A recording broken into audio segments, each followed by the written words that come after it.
So I'm here to tell you a story of success from Africa.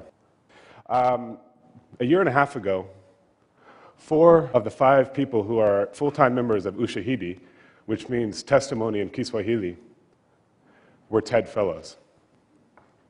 A year ago in Kenya, we had post-election violence, and in that time, we prototyped and built in about 3 days a system that would allow anybody with a mobile phone to send in information and reports on what was happening around them. We took what we knew about Africa, the default device, the mobile phone, as our common denominator, and went from there. We got reports like this. This is just a couple of them from just January 17th last year. And our system was rudimentary. It was very basic. It was a mashup that used data that we collected from people, and we put it on a map. But then we decided we needed to do something more. We needed to take what we had built and create a platform out of it so that it could be used elsewhere in the world. And so there's a team of developers from all over Africa who are part of this team now, from Ghana, from Malawi, from Kenya. There's even some from the US. We're building for smartphones so that it can be used in the developed world as well as the developing world. We're realizing that this is true. If it works in Africa, then it will work anywhere. And so we build for it in Africa first, and then we move to the edges. It's now been deployed in the Democratic Republic of the Congo.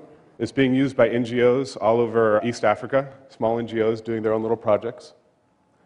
And just this last month, it was deployed by Al Jazeera in Gaza. But that's actually not what I'm here to talk about. I'm here to talk about the next big thing, because what we're finding out is that we have this capacity to report eyewitness accounts of what's going on in real time, and we're seeing this in events like Mumbai recently, where it's so much easier to report now than it is to consume it. There's so much information, what do you do? This is the Twitter reports for over 3 days just covering Mumbai. How do you decide what is important? What's the veracity level of what you're looking at? So what we find is that there's this great deal of wasted crisis information because it's just too much information for us to actually do anything with right now. And what we're actually really concerned with is this first 3 hours. What we're looking at is the first 3 hours of how do we deal with that information that's coming in that you can't understand what is actually happening. And on the ground and around the world, people are still curious and trying to figure out what's going on, but they don't know. So what we've built, of course, Ushahidi, is crowdsourcing this information. And you see this with Twitter too. You get this information overload. So you've got a lot of information. That's great. But now what? So we think that there's something interesting we can do here. And we have a small team who's working on this. We think that we can actually create a crowdsourced filter. Take the crowd and apply them to the information. And by rating it and rating the different people who submit information, we can get refined results and weighted results so that we have a better understanding of the probability of something being true or not.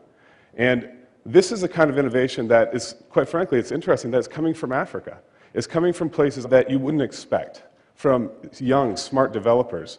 And it's a community around it that has decided to build this. So thank you very much, and we are very happy to be part of the TED family.